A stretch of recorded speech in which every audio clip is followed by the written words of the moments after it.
오늘 5가지 황금 보석에 대해서 우리 디도서 1장 4절을 통해서 말씀을 나누도록 하겠습니다. 지난 주일날 얘기했듯이 사도 바울에게 있어서는 믿음의 참 제자라고 할 수 있는, 아들이라고 할 수 있는 두 사람이 있었는데, 하나는 디모데고 하나는 디도입니다. 그런데 이 디모데와 디도는 조금 다릅니다. 뭐가 다르냐면 출신 성분이 좀 다릅니다. 디모데는 그의 어머니가 유대인이었습니다. 그래서 유대인들은 모계의 핏줄을 따르기 때문에 아버지가 이방인이랄 때도 어머니가 유대인이면 그 자녀들은 유대인으로 속합니다. 그래서 이 디모데는 어머니가 유대인이었기 때문에 그는 유대인에게 복음을 전하는 그러한 아들로, 목회자로 하나님께서 키우셨습니다. 그래서 이 디도는 그런 이방인으로서 철저하게 이방인에게 복음을 전하는, 어찌 보면 바울 사도를 하나님이 부르실 때에 유대인을 통해서 복음을 전하라는 것이 아니라 이방인을 위해서 불렀기에 아마 바울은 이 디모데가 더 자기와 가까워 있을 수도 있었습니다. 그 이유는 여러 가지가 있었지만 이 바울에게 있어서 디도가 오는 것은 바울에게는 위로가 됐었고, 또 바울의 마음속에 디도를 오랫동안 못 보면 그건 바울에게 슬픔이었었습니다.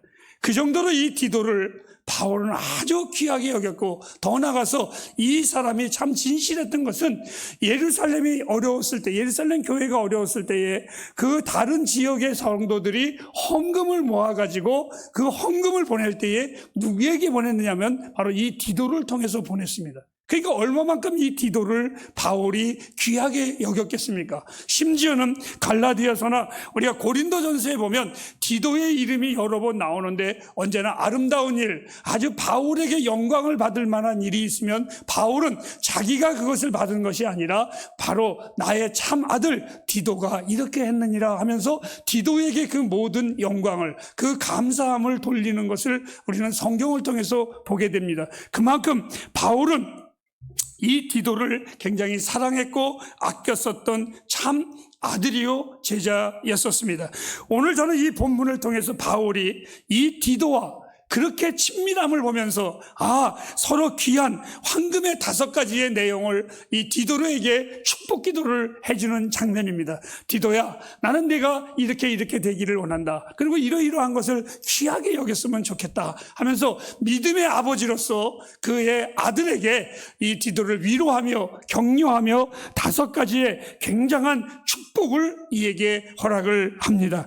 그 첫 번째 5가지를 여러분에게 소개하려고 합니다. 그 첫 번째의 황금은 두 사람의 밀접한 관계에 있습니다.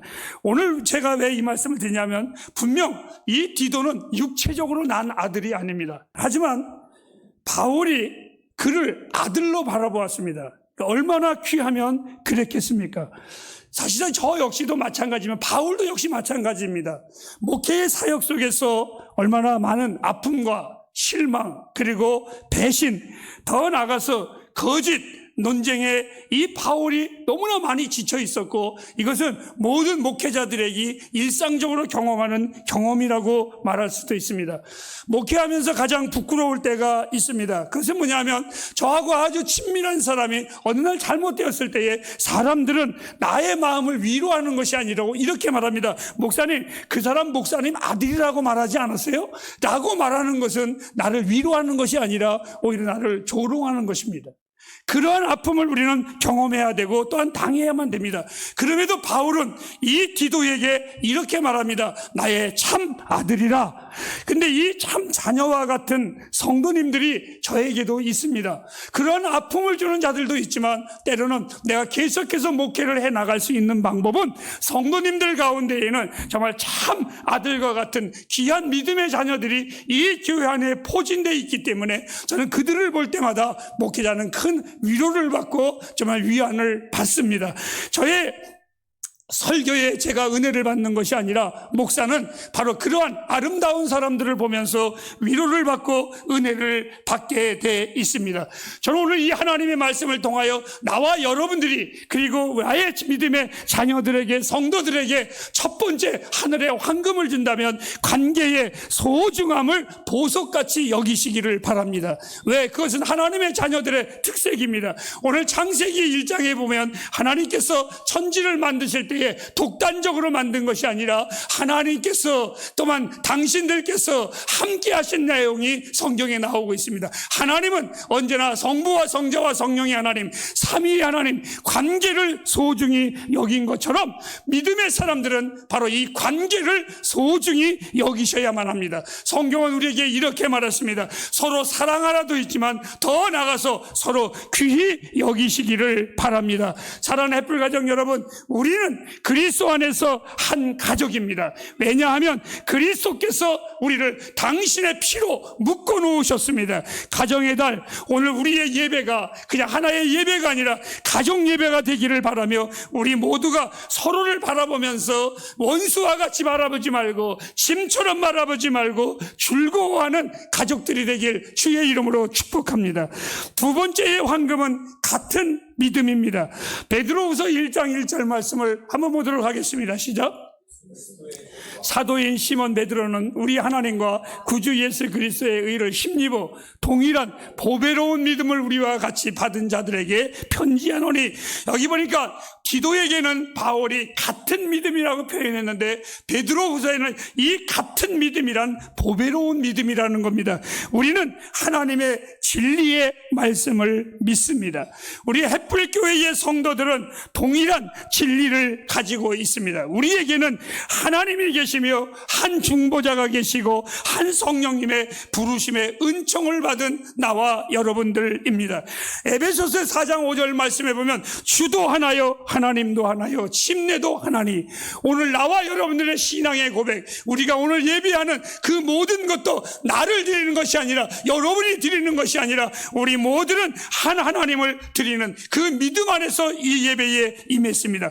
바울은 오늘 이렇게 말합니다. 너희들은 같은 믿음을 따라 하나가 되었다고. 소유할 만한 가치 있는 믿음입니다. 이 믿음이 장난쳐서 딴 것이 아니라 돈 주고 산 것이 아니라 이 세상에 어떤 것도 값으로 측량할 수 없는 놀라운 하나님께서 우리에게 주신 선물입니다. 오늘 성경은 이렇게 말하고 있습니다. 1절 말씀에 보니까 이 믿음을 아무나 준 것이 아니라 하나님께서 택하신 자들을 위하여 준 믿음이라고 그랬습니다. 여러분, 이 믿음이 남이 준 것이 아니라 다른 사람이 준 것이 아니라 어떠한 이름 있는 사람이 준 것이 아니라 바로 천지를 창조하신 하나님께서 우리에게 주신 믿음이라면 이것만큼 소중한 것은 없습니다. 여러분은 아무나 같은 믿음을 갖지 않습니다. 아무나 갖지 않습니다. 하나님이 부른 자들에게만 이것이 우리는 같은 믿음으로서 아멘할 수 있습니다. 그래서 베드로 사도는 이 믿음을 그냥 믿음이라고 하지 않냐고, 보배로운 믿음이라 하나님의 선물이요 성령의 역사하심으로 생긴 믿음이라는 걸 잊지 마시기를 바랍니다. 나와 여러분의 믿음을 천하게 여기지 말고 이 믿음을 귀히 여기시기를 바랍니다. 여러분의 믿음과 저의 믿음 둘 다 같은 믿음입니다.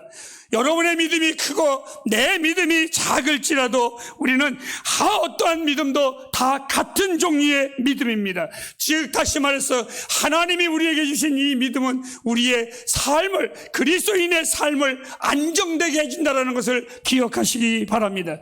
세 번째의 황금은 한꺼번에 세 개가 연결되어 있는 황금의 고리입니다.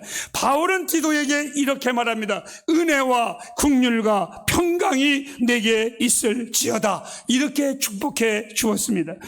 저도 여러분에게 은혜와 긍휼과 평강이 있기를 주의 이름으로 축복합니다.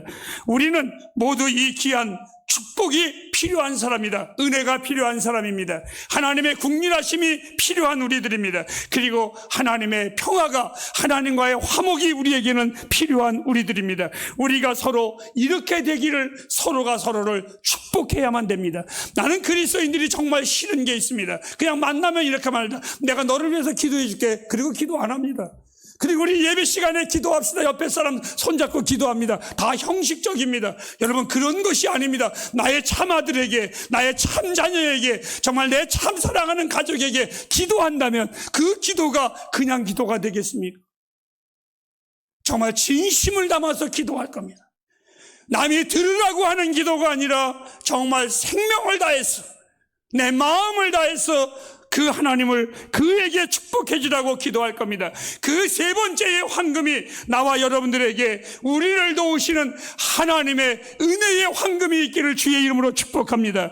아무리 신앙적인 얘기를 해주어도 염려와 근심이 가득한 성도들을 저는 이렇게 이름을 짓고 싶습니다. 제가 앞에서는 말을 안 하지만 전화를 끊고는 이렇게 말합니다. 여자분일 때는 이분은 절망시구나. 또 어떤 남자분하고 통화를 하면은 아무리 얘기를 해줘도 그래도 목사님 정말 삶이 두렵습니다. 그럴 때마다 이름은 두려움시구나. 이렇게 이름을 짓습니다. 사랑하는 여러분, 우리는 항상 은혜가 부족해서 두려워 떠는 두려움씨가 있습니다. 또 어떤 이는 자기의 삶에 구하여도 얻지 못하는 것 같은 두려움 속에, 저 염려 속에 사는 그 염려양도 있습니다. 오늘 만나 이야기를 여러분에게 잠시 소개하겠습니다. 출애굽기 16장에 보면 하나님께서 이스라엘 백성들에게 만나를 내릴 때에 그것을 취하라고 했습니다. 어떤 이는 염려스러워서 이틀치를 구합니다. 내일 안 내릴까 봐 염려해서 또 구합니다. 2강주리를 가지고 갑니다. 그런데 놀라운 것은 한 강주리를 가지고 간 사람이나 2강주리를 가지고 간 사람이나 어느 날 보니까 한 강주리가 똑같이 한 가정에 하나씩만이 딱 필요하고 남았습니다. 사람들은 이 말씀을 가지고 이렇게 얘기할 수도 있습니다. 여러분, 은혜를 여러분 욕심 부리지 말라고 나는 말합니다. 은혜 욕심 부리십시오. 은혜를 더 구하십시오. 더 많이 구하십시오. 그러나 분명한 것은 있는 자나 없는 자나 욕심을 부린 자나 안 부린 자나 하나님은 언제나 동일하게 주시는 하나님의 은혜입니다. 이 은혜가 여러분 앞에 가득하기를 바랍니다. 오직 우리는 은혜로 구원을 받습니다. 교회의 모든 사역자들도 은혜를 구해야 합니다. 성도도 은혜를 구해야 합니다. 하나님은 당신의 백성들에게 언제나 변함없는 은혜를 허락하십니다. 하나님의 은혜를 힘입으면 따라합시다. 행복합니다. 믿습니까, 여러분? 네 번째입니다. 우리에게 황금은 국률의 황금입니다. 나의 짧은 인생 속에 가장 필요한 것은 바로 국률입니다. 다른 이들은 잘 모르겠습니다. 근데 저는 늘 하나님 앞에 기도할 때마다 빼놓지 않고 기도하는 언어가 있다면 국률입니다. 지난 주간에도 어느 지인을 통해서 책을 쓴 신학자의 이야기를 들었습니다. 한참 듣고 있다가 이렇게 저는 말을 했습니다. 야, 어떻게 책을 쓸까요? 그분은 어떤 지식이 있길래 책을 쓸까요? 목사님 한번 뵈실래요? 아니요, 저는 무식해서 책 쓰는 사람들을 만나면 두렵습니다. 언어가 짧아서 안 됩니다. 또 어떤 이는 음악가도 있습니다. 음악에 대해서 무식해서 음악 얘기만 나오면 저는 머리 수그리고 있습니다. 그 어떠한 지식도 그 모든 사람들을 만날 때마다 사실 저는 제 자신을 기죽게 합니다. 나는 뭐 할 줄 아는 게 뭐 있나? 하지만 그 모든 두려움과 두려움양이나 염려씨가 내 안에 가득한 나로서 결국은 저는 하나님 앞에 이렇게 기도합니다. 하나님, 나를 불쌍히 여겨 주시옵소서. 하나님, 나는 할 줄 아는 것도 없고 하는 것도 없고 뛰어난 것도 없고 자랑할 만한 것도 없습니다. 그래서 하나님, 내가 구하는 것은 누구보다도 하나님의 국률이 나에게는 필요합니다. 설교하러 강단에 쓸 때에도 밤새도록 새벽에 일어나서 보고 또 봐도 외워지지가 않습니다. 아무것도 안 보입니다. 결론은 이렇게 기도합니다. 하나님, 소가 도살장에 끌려 들어가는 것처럼 예배 앞에 앉아 있습니다. 남들은 기쁨으로 앉아 있지만 나는 두렵고 떨림으로 앉아 있습니다. 하나님, 나에게 지금 이 시간 필요한 것은 하나님 나를 불쌍히 여겨 주시옵소서.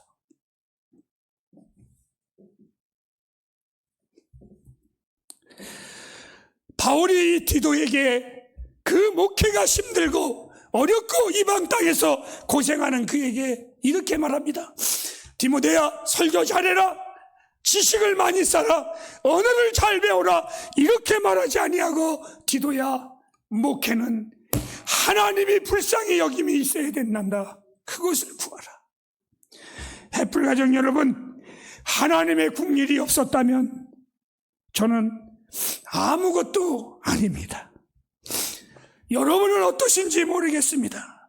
저의 신앙생활의 구함과 응답의 비밀은 내가 잘나서, 내가 기도를 잘해서 그런 것이 아니라 그저 하나님이 나를 불쌍히 여겨 주셨습니다.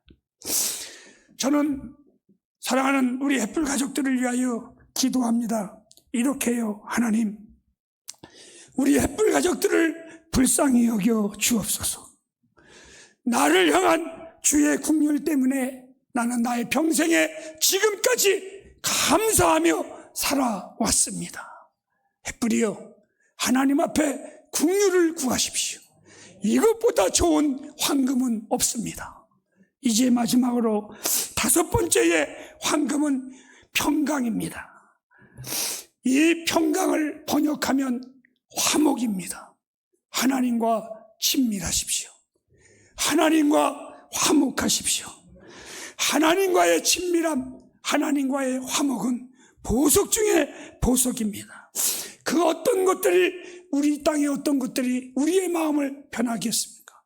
오늘 전사님 기도처럼 이 땅에 어떤 것이 우리 마음에 위로를 주겠습니까?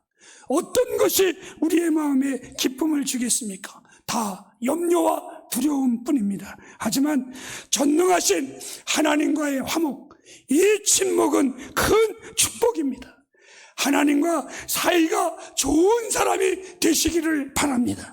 여러분의 가정에, 심령에 하나님과 화목, 이것은 우리의 능력이고 힘입니다. 다시 한번 말씀드립니다. 하나님과 친밀하면 나와 여러분의 인생에 강력한 힘입니다. 이 모든 황금은 우리에게 주어진 하나님의 복입니다. 이제 마치겠습니다. 이렇게 전합니다.